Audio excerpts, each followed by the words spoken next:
नमस्कार, news headquarter में आपका स्वागत है। मैं हूं विकास भदौरिया। अगले आधे घंटे में हम आपको सामने देश दुनिया की तमाम खबरें रखेंगे, लेकिन 1 मिनट के भीतर ये खबर पूरी तरह से आपके सामने सारवर्गित अंदाज में रखी जाएगी। तो चलिए पहली खबर से शुरुआत करते हैं। पहली खबर पूर्व प्रधानमंत्री डॉक्टर मनमोहन सिंह से जुड़ी हुई है। वे हमारे बीच से जा चुके हैं, अब सिर्फ उनकी यादें प्रधानमंत्री लेकिन उन्हें याद कर रहे हैं, उन्हें नमन कर रहे हैं देश दुनिया के तमाम बड़े लोग।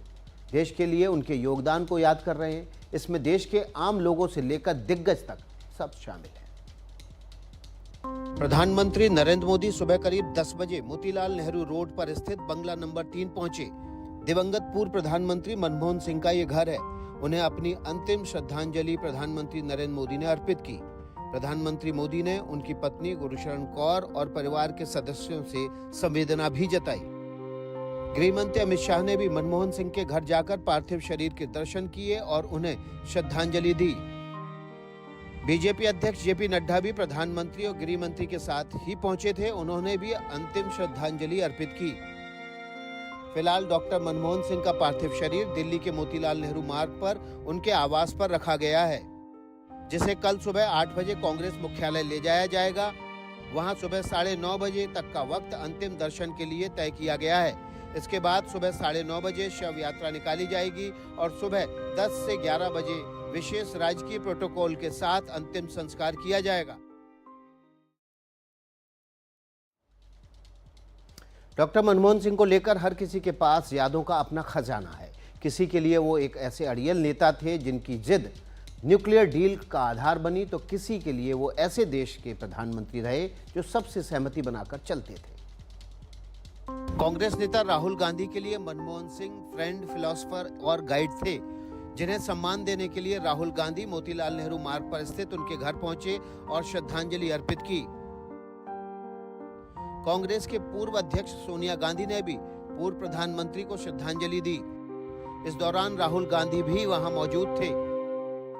2004 से 2014 तक प्रधानमंत्री के रूप में मनमोहन सिंह के 10 साल के कार्यकाल को कांग्रेस अध्यक्ष रही सोनिया गांधी के साथ शानदार केमिस्ट्री के लिए भी याद किया जाता है। कांग्रेस महासचिव प्रियंका गांधी ने भी मनमोहन सिंह को श्रद्धांजलि अर्पित की। प्रियंका कल भी डॉक्टर मनमोहन सिंह के निधन की खबर मिलने पर सबसे पहले एम्स पहुंचने वाले नेताओं में शामिल थी। पूर्व प्रधानमंत्री मनमोहन सिंह को कांग्रेस अध्यक्ष मल्लिकार्जुन खड़गे ने भी अपनी श्रद्धांजलि दी। पूर्व प्रधानमंत्री के निधन पर सरकार ने 7 दिन का राजकीय शोक घोषित किया है। साथी हो या विरोधी, मनमोहन सिंह के लिए सबके मन में खास जगह थी। दरअसल मनमोहन सिंह ऐसे प्रधानमंत्री थे जिनकी कोई राजनीतिक पृष्ठभूमि नहीं थी। राजनीति में कदम रखने के बाद भी सियासी दांवपेच से वे दूर रहे और जो फैसला किया उस पर अडिग रहे। वित्त मंत्री के तौर पर उदारीकरण के नायक से लेकर 2 बार के प्रधानमंत्री तक का 33 साल के सफर में मनमोहन सिंह का हर फैसला, चाहे वो लाइसेंस राज खत्म करना हो, भारत में विदेशी निवेश का रास्ता खोलना हो, मनरेगा लागू करना हो, आरटीआई कानून हो या आधार कार्ड लागू करना हो, ये ऐसे फैसले हैं जिन्हें भारत को दिवालियापन के कगार से बाहर निकाला है और देश की आर्थिक तस्वीर बदल दी है। एक तरफ वो अपने सख्त फैसलों से देश की तस्वीर बदलने का हुनर दिखाते रहे, तो दूसरी तरफ बातचीत का रुख बदलने की कला भी खूब जानते थे। इसकी झलक दिखी थी 15वीं लोकसभा में। तू इधर उधर की ना बात कर, ये बता कि काफिला क्यों लूटा, हमें रहजनों से गिरा नहीं, तेरी रहबरी का ख्याल किया। माना कि तेरी दीद के काबिल नहीं हूँ मैं, कि मेरा शौक तो देख, मेरा इंतजार कर। पूर्व प्रधानमंत्री मनमोहन सिंह की जिंदगी से जुड़ा एक अजब संयोग भी है। उसमें अजब संयोग जो शामिल है वो 26 के अंक का है। ये संयोग 26 के अंक का कैसे, ये बताते हैं। जन्म से लेकर मृत्यु तक उनके साथ ये संयोग चलता रहा। निधन 26 दिसंबर को हुआ, तो जन्म से भी 26 का अंक जुड़ा हुआ है। मनमोहन सिंह का जन्म 26 सितंबर 1932 को अविभाजित भारत के पंजाब के गाहा गांव में हुआ था।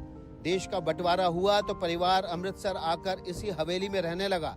ये मनमोहन सिंह की पुरानी जगह है, जहाँ से मेरे ख्याल 87 साल पहले की उनकी जगह है। ये अमृतसर के हिंदू कॉलेज में पढ़ाई की और पंजाब यूनिवर्सिटी से पीजी की डिग्री ली। वहां से कैम्ब्रिज यूनिवर्सिटी चले गए। और फिर ऑक्सफोर्ड यूनिवर्सिटी से डी.लिट की डिग्री हासिल की। पंजाब यूनिवर्सिटी से मिली स्कॉलरशिप की रकम खर्च के लिए कम पड़ती थी, लिहाजा पिता पर निर्भर रहना पड़ता था।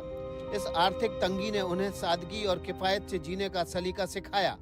विभाजन के उस दौर में बहुत कुछ खोकर भारत आना और यहाँ जीवन के हर क्षेत्र में उपलब्धियां हासिल करना, ये सामान्य बात नहीं है। उत्तर प्रदेश के झांसी से हैरान करने वाला मामला सामने आया है। नगर निगम के अवैध कब्जा हटाने वाले दस्ते ने सड़क किनारे पटरियों पर सब्जियां बेच रहे दुकानदारों की सब्जियों पर बुलडोजर चढ़ा दिया। नवाबाद थाना इलाके में चित्रा चौराहे के पास का मामला है, जहां नगर निगम के दस्ते ने पटरी दुकानदारों की सब्जियों के ठेले पर बुलडोजर चढ़ा दिया, जिसके बाद सब्जियां पूरे सड़क पर बिखर गई, जिन्हें बुलडोजर से कुचल दिया गया। दुकानदारों का आरोप है कि वो चेतावनी मिलने के बाद सामान हटा ही रहे थे कि बुलडोजर चलाकर सब्जियां बर्बाद कर दी गई।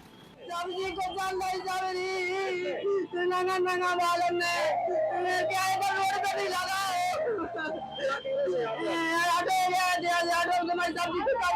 मशीन चला दे, मशीन चला दे। नगर निगम के इस बुलडोजर एक्शन से गुस्साए लोगों ने सड़क पर ट्रैफिक जाम कर दिया, जिसके बाद लोगों का गुस्सा देख अतिक्रमण हटाओ दस्ते में शामिल लोग मौके से भाग गए। बाद में अफसरों ने किसी तरह लोगों को समझा बुझाकर मामला शांत किया और फिर जाम खोल दिया गया।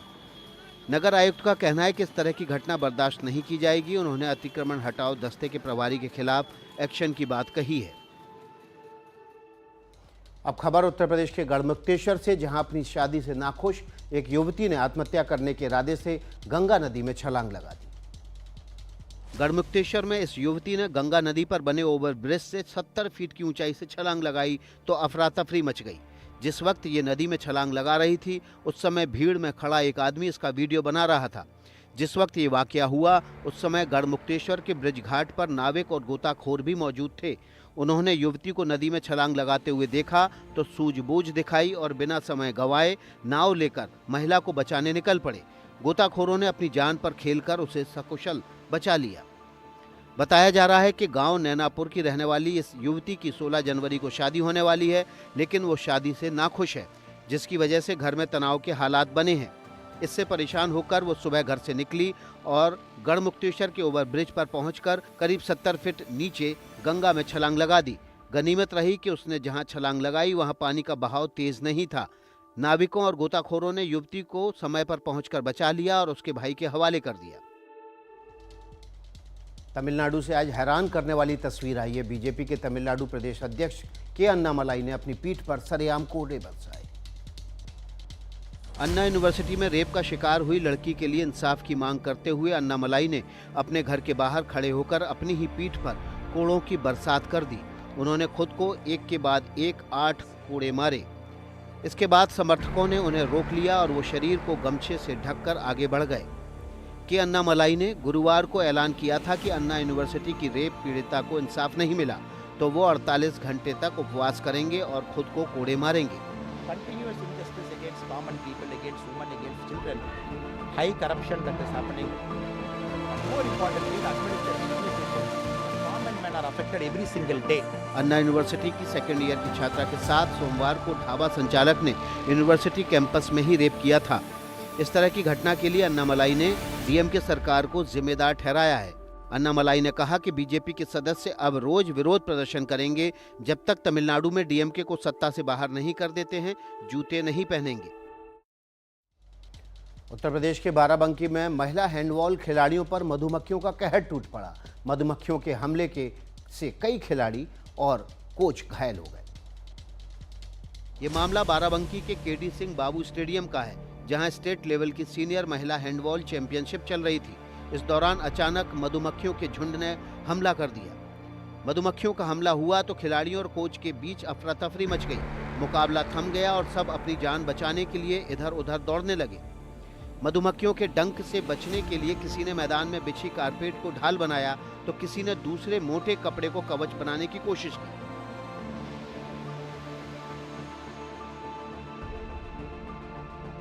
हमलावर मधुमक्खियों को भगाने के लिए मैदान में आग लगाई गई, धुआं भी किया गया, लेकिन मैदान में मौजूद कई खिलाड़ी और दूसरे लोग डंक से बच नहीं सके।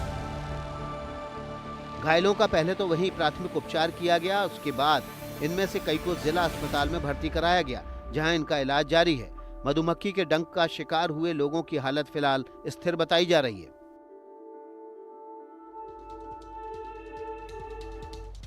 मध्य प्रदेश के खंडवा में अवैध अतिक्रमण हटाने गई सरकारी अफसरों की टीम पर हमला हो गया। अवैध कब्जा हटाने की मुहिम से गुस्साए लोगों ने सरकारी अमले पर पथराव कर दिया।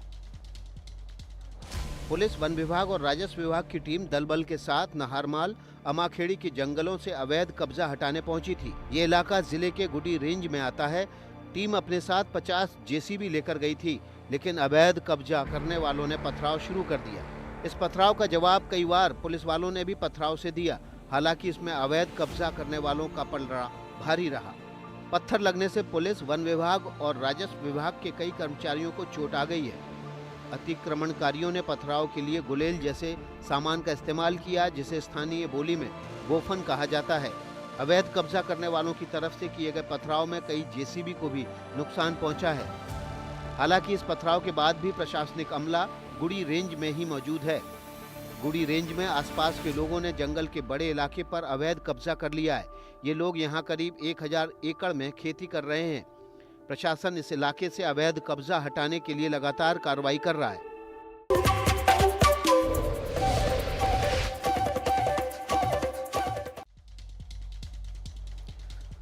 ब्रेक के बाद आपका न्यूज हेडक्वार्टर में स्वागत है। मल्लिकार्जुन खड़गे, कांग्रेस अध्यक्ष, ने प्रधानमंत्री नरेंद्र मोदी को चिट्ठी लिखी है। चिट्ठी में लिखा है कि मनमोहन सिंह का स्मारक बनाया जाए। इस वक्त की बड़ी खबर एनडीटीवी पर।